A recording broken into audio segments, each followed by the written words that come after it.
Good evening. The Honorable Finance Minister of India, Nirmala Sitharaman, presented her budget on the 1st of Feb. The thing is, the budget could be new, but I think it's the same budget that's been presented for the last 10 years of the Modi government. It doesn't solve any of the problems that are ailing the Indian economy. The biggest problem in Indian economy is that low demand, low consumption, and because of low demand, low consumption, very low factory productivity and output. Because of that, very high, record high unemployment. The studies have said that in the last 2 years or 3 years, India's demand is one of the lowest that we have seen in the last 30-40 years. Even Parle-G biscuit sales have reduced. So, does this budget solve the problem of consumption or lack of demand? No. But one issue, that is one relief of increasing the income tax slab from 7 lakhs to 12 lakhs is being spoken by media, both print and news, BJP spokesperson, BJP ministers, as if it's a breathtaking move, never seen before move, and then because of that the Indian economy will be right on track. But that's a complete myth. I'll burst why it's a complete myth. The problem is only 3.2 crore population in this country pay income tax, only 3.2 crores. So in a country of about approximately 150 crore people, that is less than 2.6%. Even of those filing income tax, right, who pay income tax is less than 2 crores, which stands at about 1%. And who are the people in the 7 lakhs to 12 lakh slab? As per data, it's about 50 to 60 lakhs, which is about 0.5% or 0.4%. So the relief that is given is only going to affect 0.5% of the Indian population, right? But in India, what is the median per capita income? It is 1.8 lakhs, right? Median per capita. That is 50% of the people in this country earn less than 1.8 lakh crores. And what is the 75th percentile people earn in this country? That is about 2.8 lakhs. So which is, what is middle class? Middle class is the middle group. So people in the 50th percentile to 75th percentile are those earning between 1.8 lakhs. So 2.8 lakhs, let's even say 3 lakhs. So is there any relief for them? No. Because the income tax exemption for them has been given for the last 2-3 decades, 1 to 2 decades. So there is no relief for this category of people. And so to say that it's a relief to increase income from 7 lakhs, income tax slab from 7 lakhs to 12 lakhs, and to say it's a relief for middle class is a complete myth, because middle class are those ones in the 50th to 75th percentile, people earning from 1.8 lakhs to 2.8 lakhs. People who earn above 7 lakhs or 12 lakhs are less than 5% of this country's population. So they are in the top 5 percentile. If you earn more than 12 lakhs, you're in the top 2 percentile of this country. Out of 100 people in the top 2. So which means the relief given is only for the elite, and elite 0.7%, 6%. Right, so this is a complete myth that this will spur demand, because you have left out completely the bottom 90%. The demand is low in this country only because the income savings of the bottom 90% to real terms have been drastically reducing. So this is a very important point to note, that it's drastically reducing. So to increase demand and consumption, the savings or income of these people should have been increased. So to that, what should they've done? They should have given a relief on indirect taxes. What are indirect taxes? Indirect taxes are taxes like GST, excise, etc. So indirect taxes have not been reduced. The GST has not been reduced. In fact, it's increased. So why are indirect taxes harmful? Even World Bank and OECD says proportion of indirect taxes collection in a country like India should be low, and direct taxes. What are direct taxes? Taxes like income tax are the ones that should be increased. So after Prime Minister Modi has come to power, the proportion of indirect taxes in the overall tax collection has increased from 40 to about 60%, and the direct tax collection has been reduced from 60 to 40%. But why are indirect taxes harmful? Because indirect taxes are designed in such a manner that irrespective of income, either you earn 100 rupees a day or 10,000 rupees a day, the tax is the same. Let's say you are earning 100 rupees a day. You are going to go and buy rice. You are paying 5% GST on it.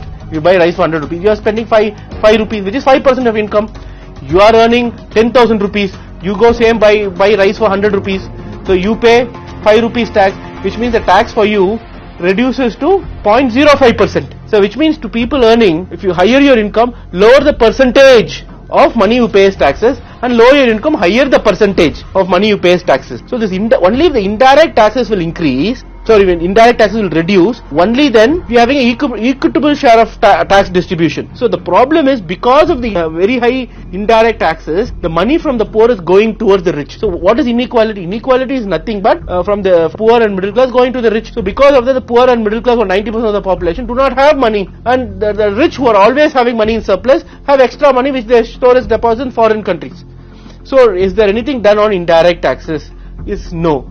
So why are indirect taxes increased? Is because this Modi government reduced the corporate taxes many years back from 35% to 23%, so which resulted in about loss of 2 lakhs. So to compensate for that, they increase the taxes on petrol, diesel and gas cylinder by about 300%, 900%, 500%. So which is why the middle class do not have money. And again, to compensate for other soaps that have been given to the super rich, such as loan waivers, etc., etc., other GST revenue is coming in handy to the Modi government. So basically, money from the poor and middle class are taken and given to the super rich. So, and for the economy to grow, something will have to be done on this regard. So what could have been done? There would have been a super tax or additional tax on people earning more than 1 crore. There could have been an additional tax for people earning more than 10 crores each year or 5 crores each year. So this money would have given the government additional some 50-60,000, through which GST taxes could have been reduced and similarly corporate taxes could have been increased. People may say if reduction in corporate taxes will result in more additional corporate expenditure, but in the last 5-6 years we have not seen any additional expenditure from the corporates. The private investment is the lowest we have seen in decades. The last quarter was I think private investment in the economy reduced by about 30-35%. So the reduction in corporate taxes did not result in investment. Rather, the extra profits which the corporate earned were stored in foreign countries as deposits, no use to the economy.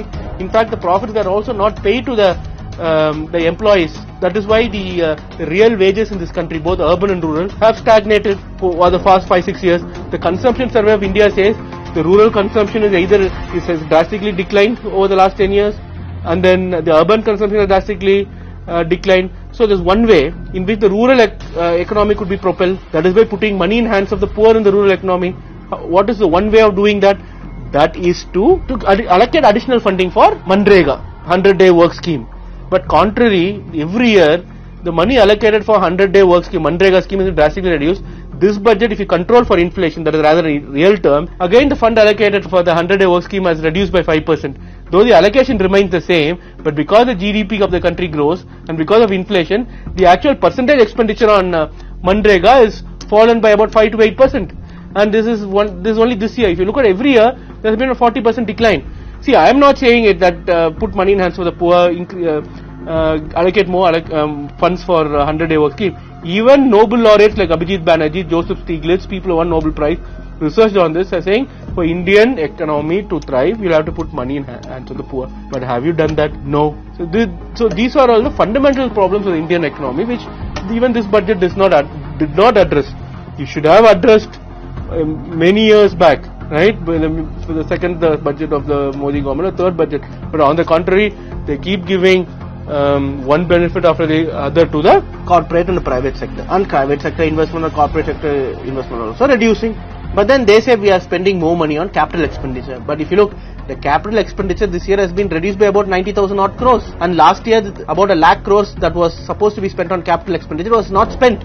Why was it not spent? Because lack of administrative capacity of the Modi government. So, even if you assume that capital expenditure can propel the economy, which I don't believe, but even if you believe on that, then that funding should have been increased. That has not been done. And more interestingly, federalism, the budget, if you look for major part of it, look like a Bihar state government budget. Most of the schemes are allocated only for Bihar. They get a new airport. What does Tamil Nadu get? Nothing.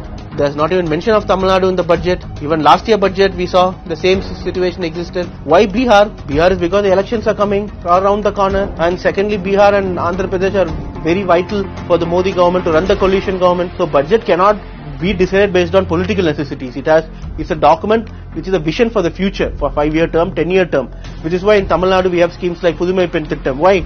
Because when the girls will go to school today, college today, they will be graduates in 3 years, they will start getting job in 4 years, and then after 7-8 years they will have children. Their per capita family income is high. Because of additional income, they will be able to spend more on their children's healthcare. After 10 years, Tamil Nadu's human resource capital plus Tamil Nadu's per capita GDP will increase. So it's foresight. Here it's not foresight.